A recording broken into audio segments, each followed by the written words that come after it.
Huwag kang sisimangot-simangot dyan sa pag-alaga sa anak mo. Ayusin ninyo ang pag-alaga sa bata.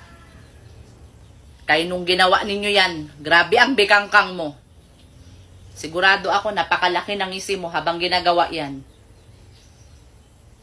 Ngayon na mag-alaga kayo, ganyan ang ipapakita nyo sa bata. Nakasimangot.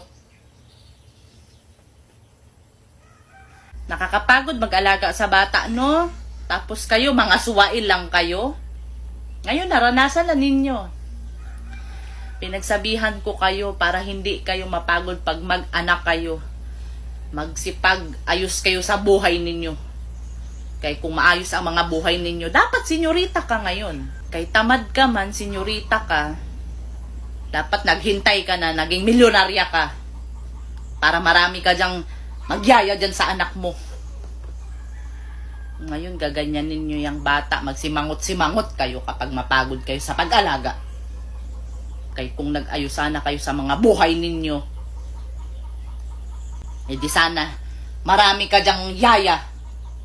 May magyaya sana dyan sa anak mo. Kahit 10 pa yan.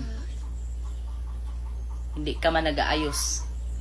Huwag ninyong gaganyan ninyang bata. Pakitaan ninyo ng pagsimangot sa mga muka ninyo. Kaya kayo ang may kagagawan yan. Suwail ka na babae. Ayan ang sinasabi ko sa'yo. Malalaman mo na yan